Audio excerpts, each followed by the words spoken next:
Hey guys, welcome back to my channel. My name is Liz. I am 24 years old. I live in California. I am a beginner at budgeting.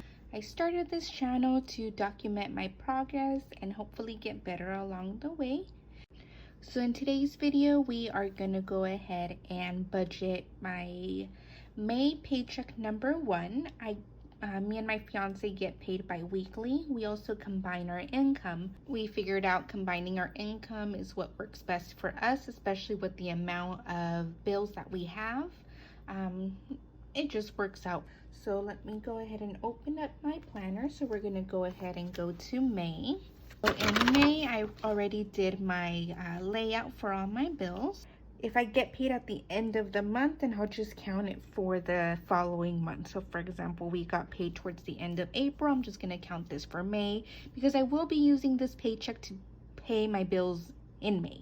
So let me just go ahead and jot everything down here in my layout and I'll be right back. Okay, so I'm back. This paycheck is gonna cover anything between April 23rd till the next time we get paid. So it would be May the 8th. I go from the Thursday we get paid to the Friday of next paycheck when I get paid.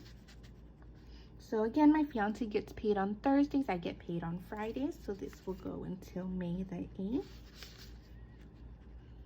And we'll try to cover as many as we can even after this date. Last paycheck, I went ahead and I already saved up for the paychecks towards the end of April. So it would be towards the bills towards the end of April, sorry.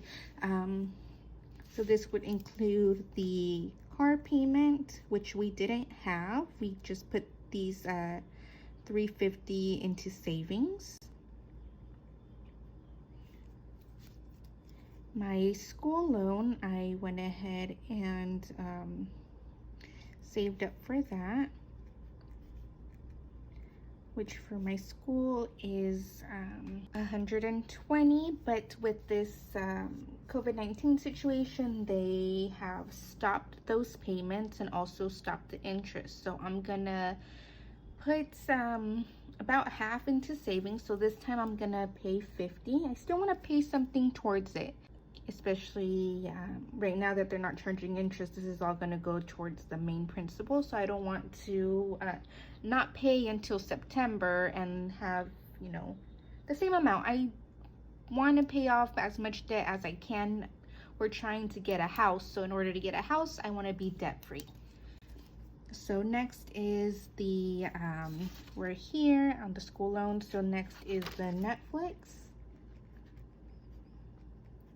which again, I just like to round up. It's just easier when I'm counting instead of doing maybe like $8.99 plus $7.49 and whatever it may be. It's just easier to count with it rounded to the nearest tenth. PG&E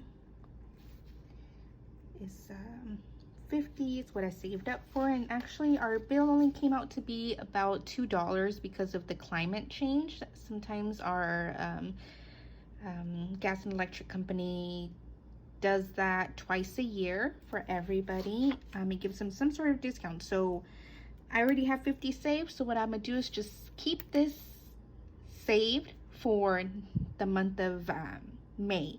That way, or for the month of May, yes, for the month of May, that way we'll have maybe 100 saved instead of just the 50. So especially with summer coming, I know our bill is gonna shoot up, so I'd rather just leave that there instead of moving it anywhere.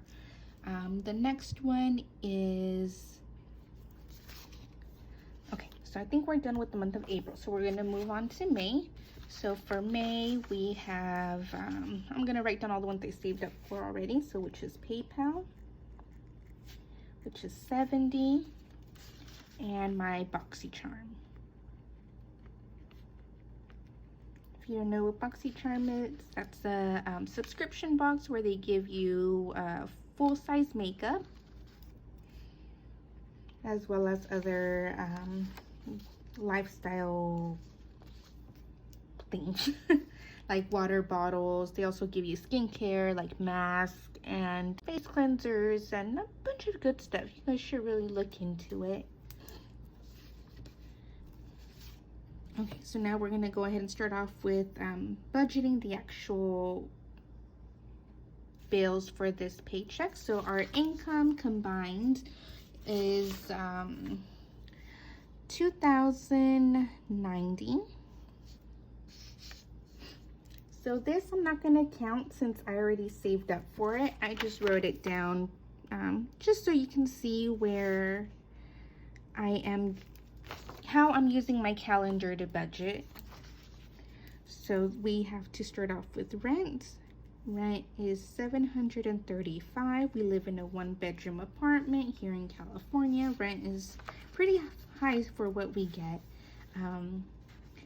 We already saved up for these, so we move on to the second. And actually, I think I forgot that one. I have already saved up for that one, so we're gonna put that maybe up here.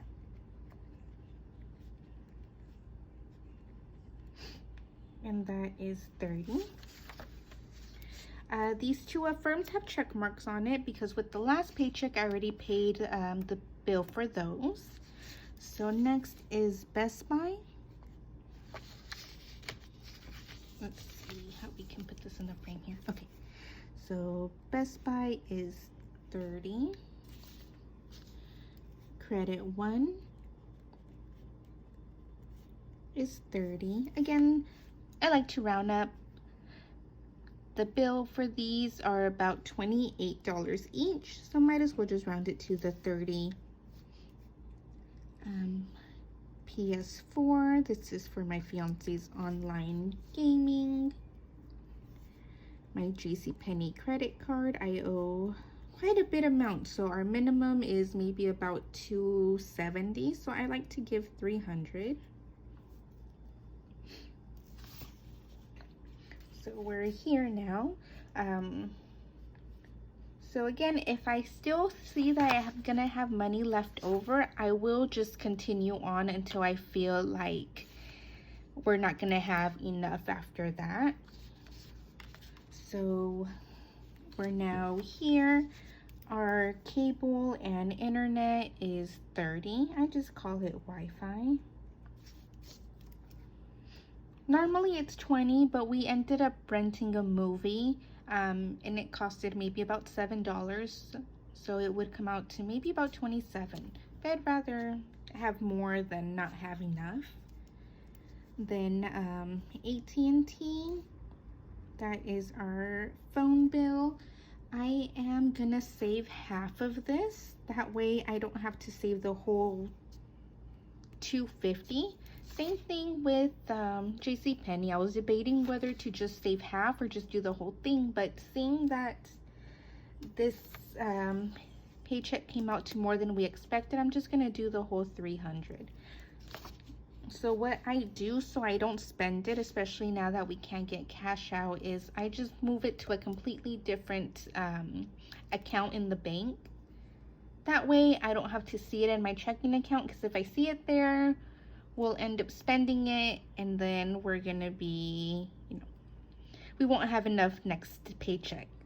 Especially with things how are going right now, everything's really unpredictable. So I'd rather pay as much as I can instead of, maybe one of us losing our job or falling more into debt. And I'm just trying to think as far ahead as I can. So then we will go to Capital One, which is 30. Then Target. This is our next credit card debt that we're trying to pay off. So instead of giving the minimum, which would be 28, we're just gonna do 50. We owe maybe $200 on that, so we should be able to pay that off pretty quickly. Next is our cameras. That is 10. Disney Plus.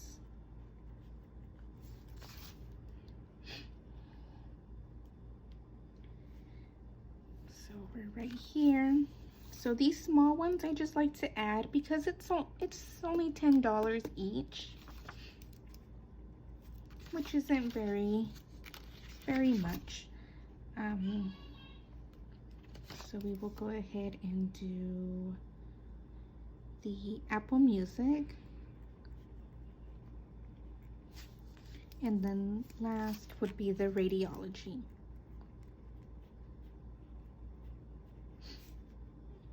So that one is $30. So now we have paid the bills from the end of April to the 22nd, except for this car insurance. That one we will just do once we get paid on the 8th.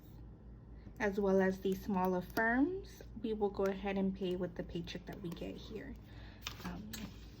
So that's how I get ahead.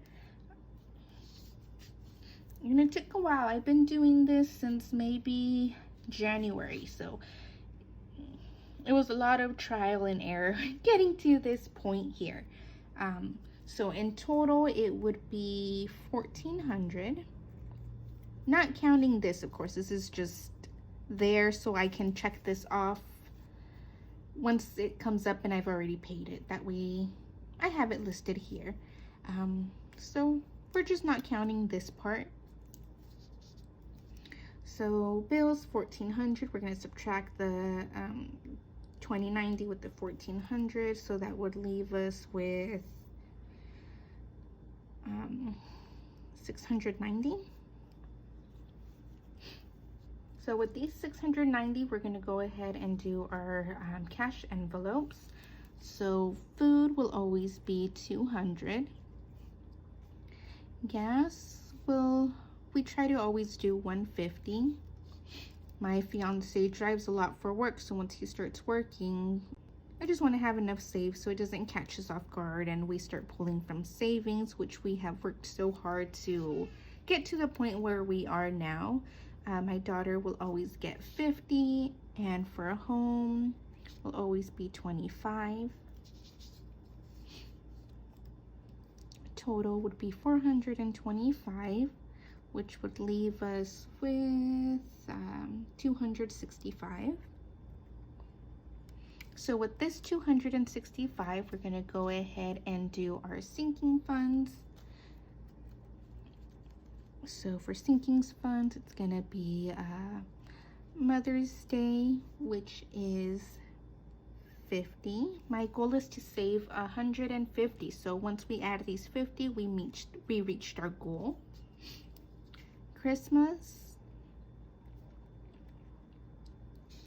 will be $20. Car maintenance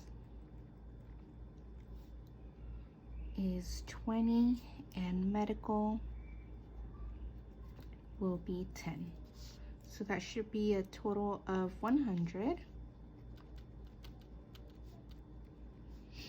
which would leave us with $165. So with these $165, I'm just going to go ahead and take away $15 and just pay off my next debt. Well, towards my next debt, which would be the Affirm. My goal is to pay off the next Affirm and Target. This is just a loan and this is the credit card. So I'm just keeping these as two separate things. So that would leave us with $150, just unbudgeted, so in case we need it for anything, you know, things can always come up. We have that $150 there. If you have any questions on why I do things the way I do, or if you don't, just comment down below, maybe how your day's doing. Make sure to subscribe to my channel, like this video, and I will see you in the next one. Bye.